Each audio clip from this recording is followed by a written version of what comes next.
He'll stay up there.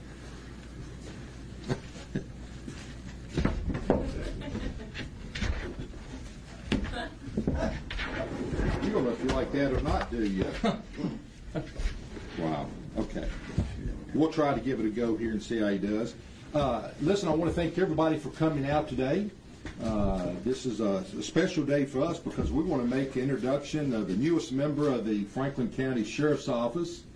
And as many of you know, and I think it's part of the interest in this story, is we decided when we brought this fellow on board that as we were trying to decide of a name that we would get the input from the public to help us do that.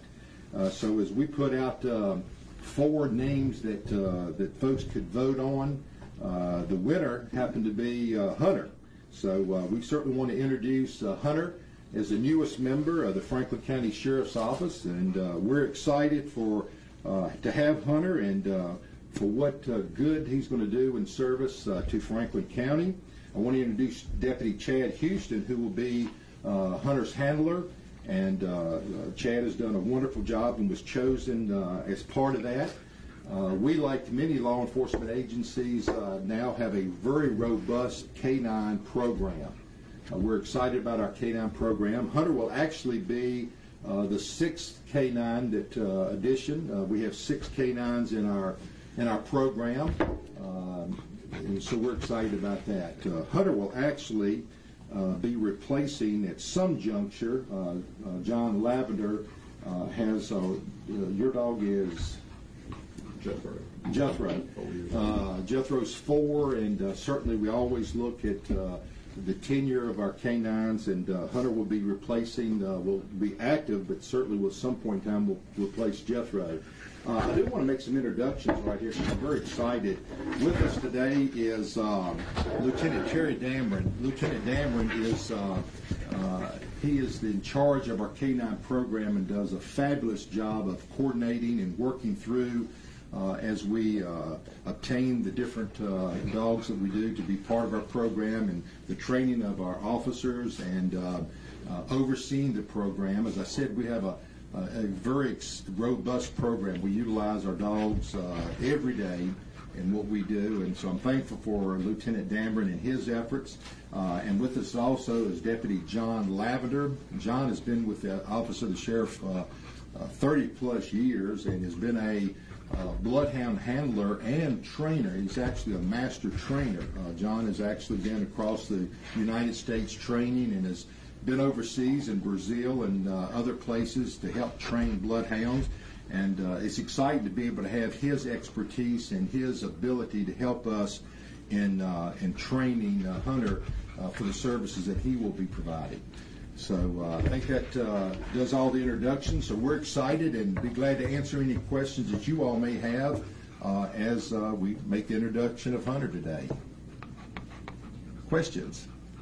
Will he be a search and rescue dog or a drug seizure dog? This is going to be a search and rescue dog, yes.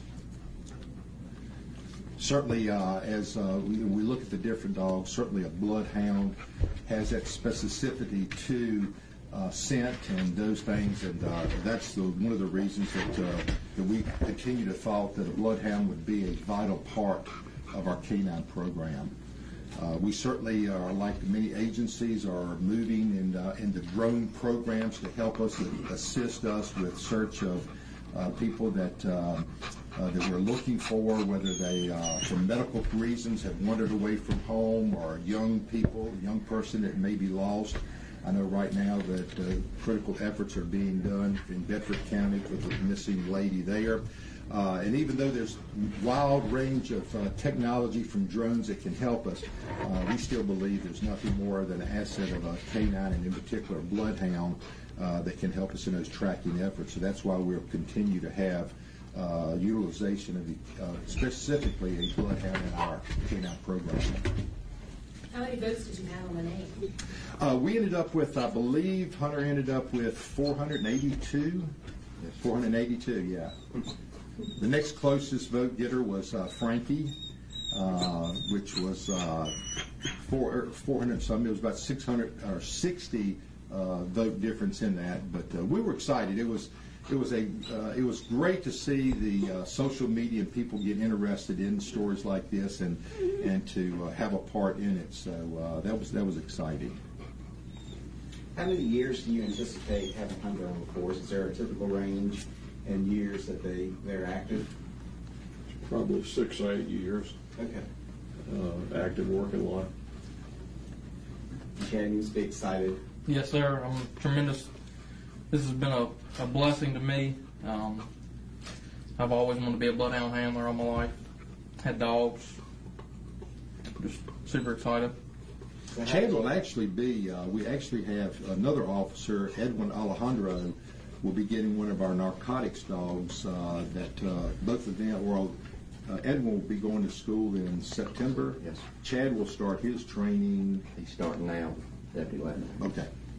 So how did you find out the name of the dog was voted on? How did you find out that you were going to be and get the bloodhound? Well, I found out, actually, I got a call from Lieutenant Damron, told me the name, and I was super excited. I thought it fit well. Public did a good job.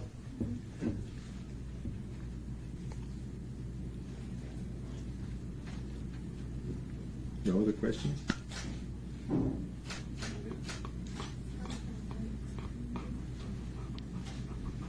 We're very appreciative that y'all would help with this story. We think it's a good story for the community, and again for their input. And we hope to put out and document Hunter's continued process in the training process and what he's doing, and continue to let the public be aware of that, since they were instrumental in the beginning process. So we'll let them watch and see how he grows and how he does. I'm amazed already when they introduced it to me about 2 weeks ago how much he's grown already.